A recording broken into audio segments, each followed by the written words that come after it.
Hey my YouTube family, सभी को मेरा नमस्कार। तो स्वागत है नए वीडियो पे। तो आज का जो हमारा टॉपिक होने वाला है वो है बीए मीन यूजी का सेमेस्टर 3 में जो लोग स्टूडेंट हैं और जिनका हिंदी ऑनर्स है तो वो सिलेबस है mean B UG BA Hindi honours semester 3 का सिलेबस है। तो मैं पूरा बताऊंगी। जैसे टोटल आप लोगों का सेमेस्टर 3 में बीए में 3 पेपर होगा। ऑनर्स पेपर जिनका हिंदी ऑनर्स पेपर है वो 3 पेपर होगा आपका ऑनर्स, जिसका एग्ज़ाम देना होगा। और एक जो आपका एक्स्ट्रा होगा पॉलिटिकल हिस्ट्री जो होगा वो होगा। और एक जो आप लेते हैं हिंदी या इंग्लिश सेक पेपर वो होता है।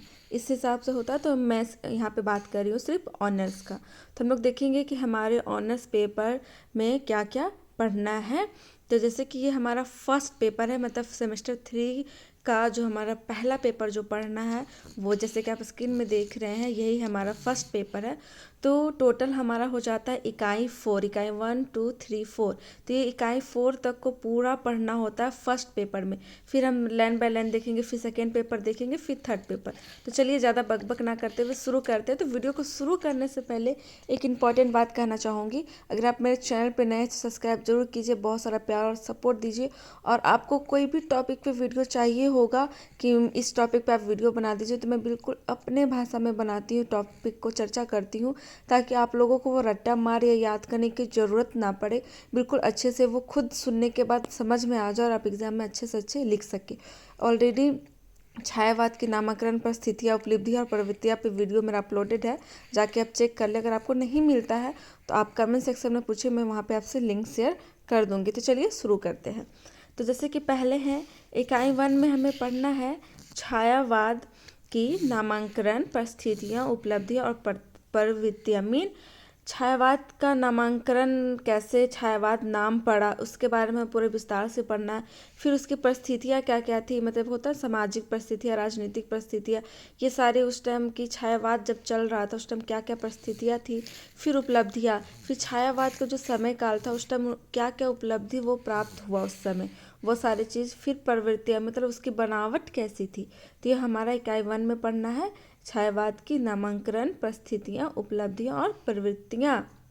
फिर इकाई 2 में प्रगतिवाद का नामांकन परिस्थितियाँ उपलब्धियाँ। उसी तरह पहले पढ़ना है छायावाद के बारे में, फिर इकाई 2 में हमें पढ़ना है प्रगतिवाद के बारे में, उसका भी नामांकन पढ़ना है, परिस्थितियाँ पढ़ना और उपलब्धियाँ पढ़ना है। फिर है इकाई 3 में हमारा पंत प्रसाद निराला, मतलब पंत जी का ग्राम श्री पढ़ना है हमें। जो पंत जी हैं उनके द्वारा लिखा गया है ग्राम श्री, उसके बारे में हमें पूरा पढ़ना है। फिर प्रसाद जी हैं उनके द्वारा लिखा गया है हमारा प्यारा भारतवर्ष, ये हम पढ़ना है हमें। फिर है निराला जी का जागो फिर एक बार दोहा, तो वो हमें पढ़ना है। फिर है महादेवी वर्मा जी का जाग तुझको दूर जाना। ये चारों के चारों टॉपिक बहुत इंटरेस्टिंग है। अगर आप लोगों को इस टॉपिक पे वीडियो चाहिए होगा तो प्लीज़ आप लोग कमेंट सेक्शन में बताइए, मैं फटाफट से वीडियो बना दूंगी। और ऐसा बनाऊंगी कि आप एक बार में मतलब सुनोगे तो आपको यूं याद हो जाएगा। तो फिर है इकाई 4 में हमें पढ़ना है नागा अर्जुन का हटे दनुज दल मिटे अमंगल अकाल और उसके बाद, ये चीज़ पढ़ना है। फिर दिनकर जी का पढ़ना है आग की भीख। फिर त्रिलोचन जी का पढ़ना है कांट की हांडी। तो ये सारे चीज़ हमें पढ़ना है। फिर है नीचे, तो ये सारा टॉपिक हमें पहला पेपर में पढ़ना है। अब देखते हैं दूसरा। तो दूसरा पेपर में हमें पढ़ना है इकाई 1 में प्रयोगवाद की परिस्थितियाँ नामांकन उपलब्धियाँ और प्रवृत्तियाँ। मीन प्रयोगवाद का क्या क्या परिस्थिति था, कैसा, उसके बारे में पढ़ना है। उसका नामांकन पढ़ना है, उसका नाम कैसे पड़ा प्रयोगवाद। फिर उसकी उपलब्धियाँ, वो क्या क्या उपलब्धियाँ प्राप्त किया। फिर उसकी प्रवृत्तियाँ, फिर उसकी कैसी बनावट थी, सारा कुछ पढ़ना है प्रयोगवाद के बारे में। फिर इकाई 2 में है नई कविता परिस्थितियाँ नामांकन और उपलब्धियाँ। उसी तरह नई कविता की भी परिस्थितियाँ क्या थी, नामांकन कैसे पढ़ा और उसकी उपलब्धियाँ क्या थी। फिर इकाई 3 में हमें पढ़ना है अज्ञेय जी का लिखा हुआ मैं वहाँ हूँ, वो पढ़ना है। फिर है भवानी प्रसाद मिश्र के द्वारा जो लिखित है जाहिल मेरे बाने, वो पढ़ना है। फिर इकाई 4 में हमें पढ़ना है मुक्तिबोध की भूल गलती सर्वेश्वर दयाल सक्सेना जी की फसल पढ़ना है। तो ये सारे टॉपिक को हमें सेकेंड पेपर में पढ़ना है। तो आप लोगों को मैं बार बार बोल रही हूँ कि मेरे चैनल को सब्सक्राइब जरूर कीजिएगा, और किस टॉपिक पे वीडियो चाहिए वो कमेंट सेक्शन में बताइएगा, तो मैं उसी के अनुसार वीडियो बनाती हूँ। और कमेंट करना बिल्कुल भी नहीं भूलिएगा, क्योंकि कमेंट जब आता है तब मुझे मोटिवेशन मिलता है कि नहीं, मुझे बनाना है, मेरा वीडियो बच्चे लोगों को हेल्पफुल हो रहा है, अच्छा लग रहा है, तो अच्छा लगता है बनाने में। अगर आप कमेंट नहीं करते तो मैं बनाती भी नहीं हूँ। तो ये हमारा लास्ट और तीसरा पेपर है सेमेस्टर 3 का, ऑनर्स पेपर। तो इसमें हमें पढ़ना है हिंदी उपन्यास के बारे में।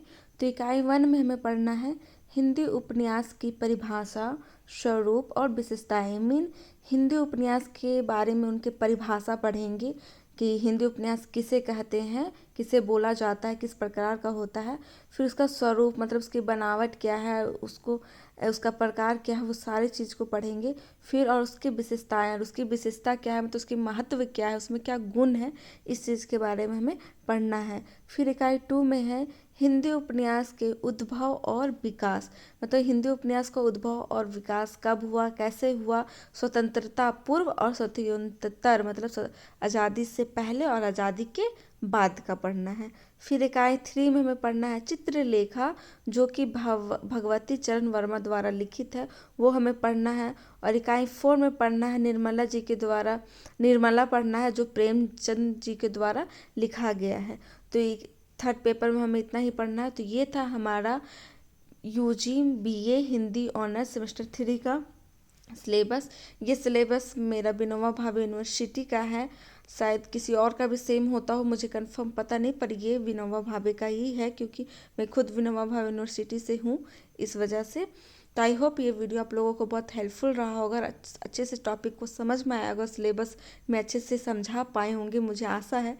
अगर अच्छे से आप लोगों को सिलेबस समझ में आया तो कमेंट सेक्शन में ज़रूर बताइए, क्योंकि मैं एक एक का कमेंट पढ़ती हूँ और रिप्लाई देती हूँ, और मुझे बहुत अच्छा लगता है पर्सनली कमेंट देखना, पढ़ना कि कैसा कमेंट है, कैसा अच्छा लगा मेरा वीडियो या नहीं, और किस टॉपिक पर आप लोगों को वीडियो चाहिए नेक्स्ट, वो भी ज़रूर बताइए।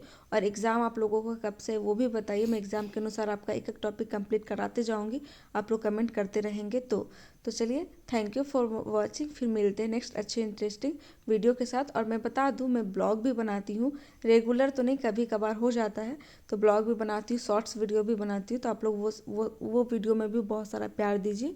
तो चलिए, तो सभी को bye bye and take care.